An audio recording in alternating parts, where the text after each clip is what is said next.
In this movie, I'll introduce you to the color balance command, which allows you to control the exact nature of your color correction. At the same time, of course, it requires more work than choosing an auto command. I've saved my progress as autocastcorrections.psd, and I'm now looking at the third image in. And that's that third layer down. Now, color balance is available as an adjustment layer, so you can access it either by clicking on this black-white icon at the bottom of the Layers panel, and there you see color balance about midway down the list. Or I can bring up the Adjustments panel and click on that color balance icon, which looks like a scale.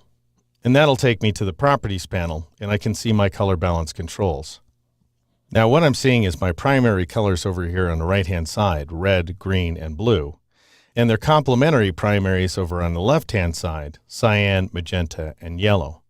And so for purposes of using this command, you can think of red and cyan as being opposites, green and magenta are opposites, and then blue and yellow are opposites. So you don't ever want to add a color. You don't want to think, gee whiz, I need more cyan in this image. Rather, you want to think in terms of the color you want to remove. I want to remove red, so I want to send this slider toward cyan. And as opposed to dragging the sliders, which you can, I think the easier way to use this command is to adjust the numbers. So if I click inside that first field and press Shift up arrow, you'll see that I'm adding red to the image, which is exactly the opposite of what I want. Instead, I want to remove cyan, so I'm pressing Shift down arrow, and I'll take that value for now down to, let's say, -30. And you should know it's very difficult to gauge one value by itself, and so you sort of have to click around these values. Edit one, see how it works, edit another, see how it compensates. So my image is now looking too green, so I'll click in this second field, and I'll press Shift down arrow to remove some of the green. Obviously, the image is too yellow as well, so I'll tab to the next value, and because I want to remove yellow from the image, I want to increase this value toward blue, and so I'll press Shift up arrow a total of 4 times in order to increase that value to +40. Now the image is looking too red again, so I'll click in that top field, and I'll press Shift down arrow a couple of times in order to take the value down to -50. So far, we've got a first value of -50, a second of -10, and a third of +40.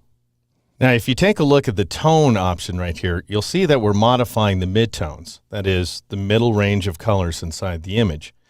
Take a look at the TV in the background, and you'll see that what ought to be a neutral black surface looks awfully darn blue. So I'll switch the tone from midtones to shadows. And then I'll click in that last field. Because I want to remove blue, I want to send this slider toward yellow, so I'll press Shift down arrow once in order to reduce that value to -10, and you can see the black of the TV surface is less blue. Now all this reddish action that we're seeing in the boy's skin, that's happening in the highlight range. So let's change the tone from shadows to highlights. And I'll remove some red by pressing Shift down arrow in this first field a couple of times in order to take that value down to -20. And now we want to remove some more yellow from the scene. So I'll click in the third field and press Shift up arrow a couple of times in order to send that slider toward blue. So we have a first value of -20, a second of 0, we didn't change that one, and a third of +20. Now I'm going to return to midtones. And I'm going to click in that first field and take it back up a little. So I'll press Shift up arrow to take the value to -40.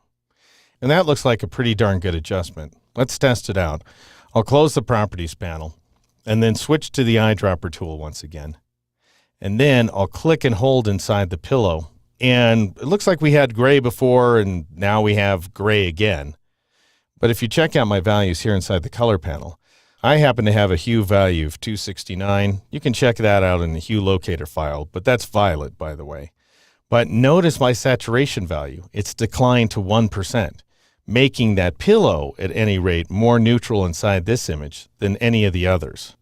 The problem, however, vis-a-vis the previous correction, that is the correction that was applied using the auto color command, is that the colors over here in the color balance image are a little too saturated. So for example, my boys end up looking a little too pinkish. On the positive side, if you take a close look at this image on the left, we've got some pretty bright highlights around my eldest Max's nose, for example, and along his arm as well. So we're starting to lose some of that highlight detail, whereas the highlights are looking great in the color balance image. One more thing that I want to note, I'm going to scoot the image over so that we can see that far right layer. Notice that it's being affected by the color balance layer. So if I turn the color balance layer off, both images go back to the bad color cast. And if I turn it on, they're both corrected. And that's because an adjustment layer affects all layers below it. If you wanted it to affect just a single layer, then you need to clip that adjustment by pressing the Alt key here on the PC or the Option key on the Mac and clicking that horizontal line between the two layers.